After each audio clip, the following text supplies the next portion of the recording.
Bonjour tout le monde, c'est Apitech et bienvenue sur InfoFerro, l'émission où on parle chaque semaine d'actualité ferroviaire.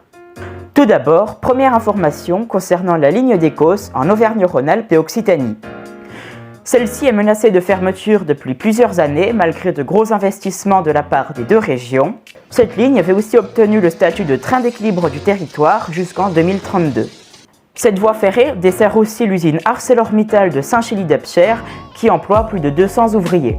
Selon certaines sources, cette desserte fret, aujourd'hui assurée par des BB 67 400, sera assurée à partir de juillet par des BB 60 000 et sera arrêtée à partir de 2025 afin d'être remplacée par la route. La suppression de cette desserte fret engendrerait l'arrivée de 140 camions par jour sur les routes, étant donné qu'un camion ne peut transporter qu'une seule bobine d'acier à la fois. La ligne est aussi menacée de fermeture à cause de son mauvais état. En effet, pour sauver la ligne, il faudrait remplacer en urgence 25 km de rails à double champignon datant de 1932. Ce sont des travaux très coûteux qui sont évalués à plus de 40 millions d'euros. Deuxième actualité, plus positive, puisque la Renfe, la compagnie ferroviaire nationale espagnole, va de nouveau proposer des trajets en TGV entre la France et l'Espagne. Il y a encore quelques mois, la Renfe et la SNCF assuraient en coopération des trains au départ de Marseille ou Lyon vers Madrid ou Barcelone. Ils étaient assurés par des AVE S100 espagnols, mais cette coopération avait cessé le 11 décembre 2022, la SNCF devenant alors la seule compagnie ferroviaire à proposer des trajets en TGV entre la France et l'Espagne au départ de Paris vers Barcelone. Cela ne va pas tarder à changer, puisque la Renfe faisait déjà, et cela depuis plusieurs mois, des tests afin de former de nouveaux conducteurs espagnols aux lignes françaises dans le but d'assurer de nouvelles liaisons franco-espagnoles en concurrence directe avec la SNCF. Ce sera chose faite à partir de juillet, avec selon la Renfe 2 allers-retours par jour. Les prix seront plutôt attractifs. Par exemple, un trajet Lyon-Barcelone coûterait 29 € avec la Renfe contre 171 € avec la SNCF. Un trajet Montpellier-Barcelone coûterait quant à lui 19 € avec la Renfe contre 139 € avec la SNCF et même 9 € pour un Lyon-Montpellier avec la Renfe contre 25 € en Ouigo. C'est vraiment pas cher, sachant que l'intérieur d'un AVE S100 ressemble à ça. C'est quand même beaucoup mieux qu'un Ouigo pour beaucoup moins cher.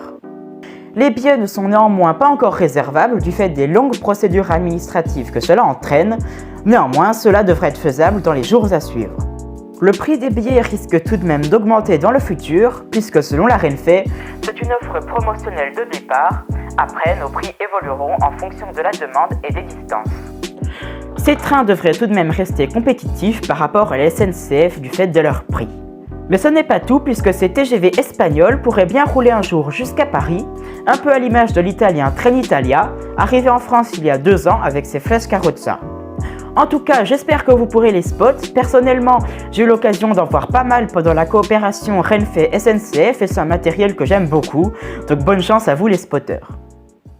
Troisième actualité de la semaine concernant le projet de nouvelle ligne ferroviaire entre Lyon et Turin. Pour rappel, cette nouvelle ligne mi-LGV, mi-ligne classique a pour but de réduire les temps de trajet transalpins par rapport à l'ancienne ligne. En effet, la ligne historique de la Maurienne date de 1856 et a à certains endroits des pentes de 30 pour 1000. Et dans ces pentes, la vitesse est limitée à 95 km/h, voire 30 pour certains trains de fret, les empêchant d'être compétitifs par rapport à la route. Un projet de nouvelle ligne ferroviaire a donc vu le jour dans les années 80 grâce au maire de Chambéry, Louis Besson. L'idée initiale était d'abord de créer une LGV franco-italienne, néanmoins après l'incendie du tunnel du Mont-Blanc en 1999, les poids lourds sont détournés pendant plusieurs années par la vallée de la Maurienne. Les habitants sont excédés de voir passer 5000 camions par jour dans leurs villes et villages, et la ligne est donc considérée comme indispensable et est décrétée d'utilité publique en 2013. Celle-ci se compose de 3 parties principales. La première partie, côté français de 140 km entre Lyon et Saint-Jean-de-Maurienne. La partie franco-italienne de 84 km avec le tunnel de base du Mont d'Ambin de 57 km de long sous les Alpes, entre Saint-Jean-de-Maurienne et Souzay, et pour finir la partie italienne de 47 km de long entre Souzay et Turin. La ligne devrait être mise en service horizon 2030. Ce projet permettrait de faire rouler à la fois des TGV et des trains de fret, réduisant les temps de trajet pour les deux. permettant de gagner 25 minutes sur le Lyon-Chambéry et 1h18 sur le Lyon-Turin. Côté fret, cela permettrait aussi de créer une autoroute ferroviaire, c'est-à-dire en gros de mettre des camions sur des trains, mais aussi de rendre le fret ferroviaire plus compétitif en réduisant les coûts de transport de 40% par rapport à l'ancienne ligne. D'un point de vue écologique, cette ligne permettrait de réduire les émissions de CO2 puisque le ferroviaire est très bas carbone.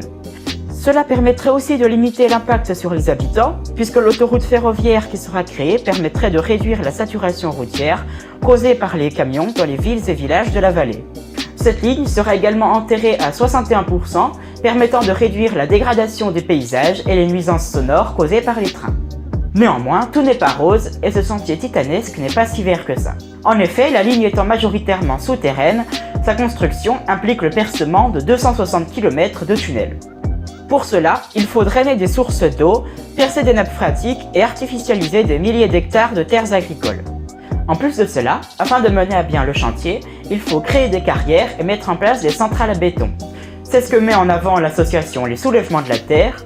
C'est d'ailleurs la même association que celle qui avait co-organisé la manifestation contre la méga-bassine de Sainte-Soline en mars dernier.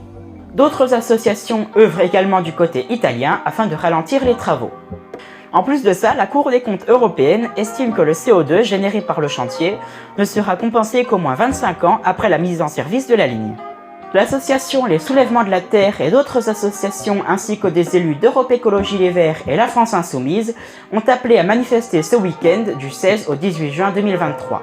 Ceux-ci ont appelé à manifester festivement et pacifiquement avec des débats, des concerts, des cantines pour manger et des balades naturalistes. Des médecins, psychologues et même des avocats ont aussi été prévus au cas où parce qu'on sait jamais. 4000 personnes sont attendues. Malgré toutes ces annonces et ces précautions de la part des intéressés, la manifestation a tout de même été interdite par le préfet de Savoie par peur des débordements.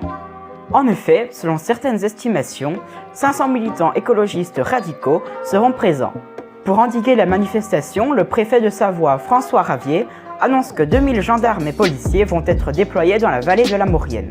Ils mettront en place des contrôles et pourront fouiller les voitures afin de vérifier si des manifestants se rendent sur place et pour trouver des potentielles armes, mortiers ou engins pyrotechniques.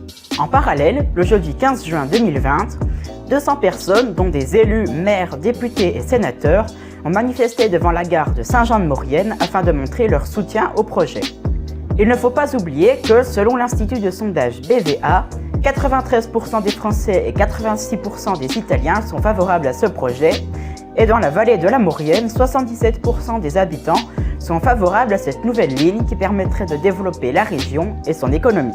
Nous sommes donc face à un projet controversé, chacun voit cette nouvelle ligne différemment, et nous verrons bien par la suite comment se terminent ces contestations, et si les manifestants auront gain de cause ou non.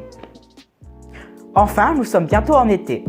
Et dans la plupart des chemins de fer touristiques, été rime avec activité. En effet, dans la plupart des chemins de fer touristiques, c'est à cette saison que les circulations sont les plus fréquentes. En France, nous avons la chance d'avoir un patrimoine ferroviaire plutôt bien préservé, avec beaucoup de chemins de fer touristiques préservant des locomotives, des autorails et divers matériels ferroviaires anciens.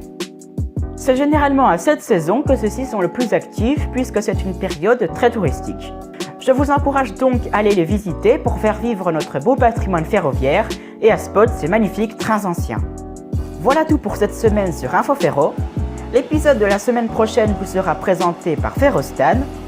Comme vous l'avez vu, j'ai essayé de plus travailler la troisième information sur le Lyon-Turin et de tester de nouvelles choses comme le fond vert, enfin bleu. D'ailleurs, on a récemment dépassé la barre des 100 abonnés sur cette chaîne YouTube. Je sais pas encore si on fera vraiment quelque chose de spécial pour l'occasion ou non, mais en tout cas, merci beaucoup, genre vraiment.